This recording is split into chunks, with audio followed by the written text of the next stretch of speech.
Cease fire के बाद प्रधानमंत्री नरेंद्र मोदी की आज महत्वपूर्ण बैठक चल रही है। पीएम आवास पर यह बैठक का शुरू हो चुकी है और इस बैठक में एनएस अजीत डोभाल, सीडीएस और तीनों सेना के प्रमुख मौजूद हैं। ये बैठक का प्रधानमंत्री आवास में चल रही है। बैठक में सीडीएस अनिल चौहान, रक्षा मंत्री राजनाथ सिंह, एनएस अजीत डोभाल भी मौजूद हैं और मौजूदा हालात को लेकर इस बैठक में मंथन किया जा रहा है। तो कल जो युद्ध विराम हुआ, उस युद्ध विराम के बाद यह बैठक बेहद महत्वपूर्ण हो जाती है और इस बैठक के दौरान रक्षा मंत्री राजनाथ सिंह, एनएस अजीत डोभाल और सीडीएस वर्तमान परिदृश्य पर प्रधानमंत्री नरेंद्र मोदी को ब्रीफ कर रहे हैं। प्रधानमंत्री नरेंद्र मोदी इस वर्तमान परिस्थितियों पर चर्चा इस बैठक के दौरान करते हुए नजर आ रहे हैं। इस दौरान तीनों सेना प्रमुख भी मौजूद हैं और अभी तक की स्थितियां, वर्तमान परिदृश्य और भविष्य के रणनीति को लेकर भी मंथन इस बैठक में चल रहा है। चलिए आगे बढ़ते हैं और एक और बड़ी खबर आपको बता रखेंगे। संसद का विशेष सत्र बुलाने की मांग की जा रही है। कांग्रेस ने विशेष सत्र बुलाने की मांग की है। पहलगाम के बाद ऑपरेशन सिंदूर पर चर्चा इस विशेष सत्र में की जानी चाहिए, यह कांग्रेस कह रही है। कांग्रेस की सरकार से संसद में चर्चा की मांग है और कांग्रेस अब इसलिए विशेष सत्र बुलाने की मांग कर रही है।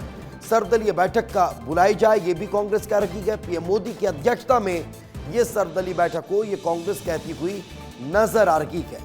तो ये बड़ी खबर आपको बता रखे हैं। कांग्रेस अब विशेष सत्र की मांग कर रही है और इस विशेष सत्र में ऑपरेशन सिंदूर को लेकर चर्चा की मांग कांग्रेस करती हुई नजर आ रही है।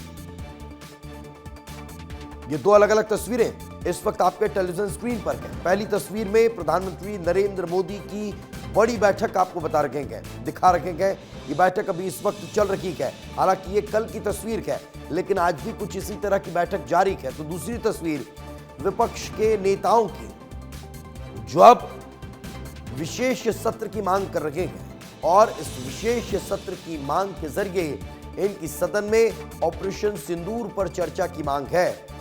विपक्ष के नेता और कांग्रेस पार्टी अब ऑपरेशन सिंदूर पर विशेष सत्र बुलाने की मांग कर रही है और कह रही है कि इस पर चर्चा होनी चाहिए।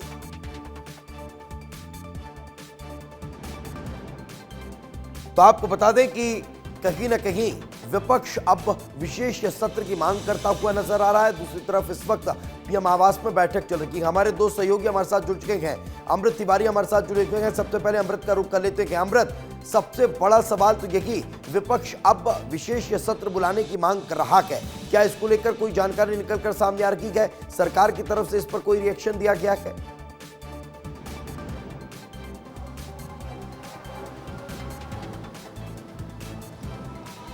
सरकार की तरफ से अभी इस पर कोई प्रतिक्रिया नहीं आई है और ना ही कोई यह बात सामने आई है कि संसद का विशेष सत्र बुलाया ही जाए या फिर सर्वदलीय बैठक बुलाया जाए। दरअसल जैसे ही युद्ध विराम की घोषणा हुई थी, सीज फायर की घोषणा हुई, कल ही जो है विपक्ष की तरफ से आवाज़ उठी कि इस मामले में जो है सरकार को अपना रुख जो है विपक्ष के समक्ष स्पष्ट करना चाहिए, सर्वदलीय बैठक बुलाए। और सबसे बड़ी बात है कि चूंकि भारत एक लोकतांत्रिक देश है तो उसे संसद में इस पूरे मामले पर अपनी बात रखते हुए इस पूरे डिटेल जानकारी जो है समस्त सांसदों को दी जाए। तो उनका ये कहना है कि एक डेमोक्रेटिक प्रक्रिया है, उसको एक मर्यादा है, तो इन मर्यादाओं को निभाने का काम जो है सरकार करे। ये आवाज जो है विपक्षी खेमे से लगातार उठ रही है। दीपेश, बिल्कुल बिल्कुल, तो विपक्षी खेमे की तरफ से यह आवाज उठती हुई नजर आ रही है। राकेश भी मेरे साथ मौजूद है। राकेश, फिलहाल जो स्थितियां हैं उनको कैसे देखा जाए? एक तरफ प्रधानमंत्री आवास में बैठक चल रही है, एनएसए वहां पर मौजूद है, सीडीएस मौजूद है, रक्षा मंत्री मौजूद है। तो वर्तमान परिदृश्य को समझने के साथ साथ क्या भविष्य के रणनीति पर भी मंथन इस बैठक के दौरान चल रहा होगा?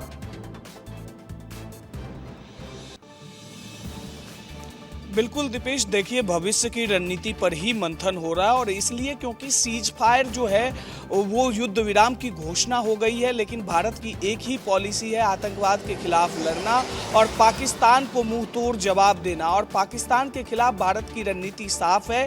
जो पाकिस्तान के खिलाफ पाबंदियां लगाई गई है वो भविष्य में लागू रहे।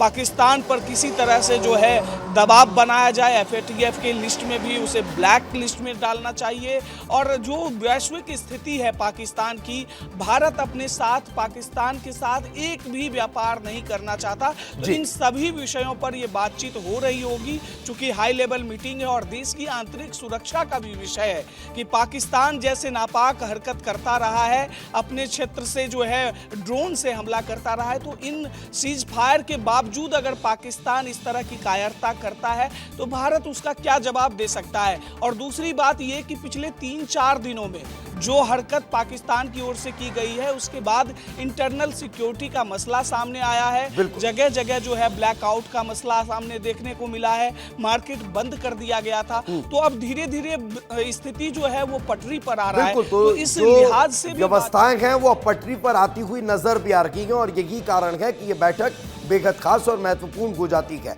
मैं आपके पास लौट रहा हूं, नीतीश मेरे सहयोगी मेरे साथ जुड़ चुके हैं। नीतीश, फिलहाल इस वक्त आप कहां और किस तरह की स्थितियां अभी फिलहाल नजर आ रही हैं? शांति कैसे दिखाई दे रही है?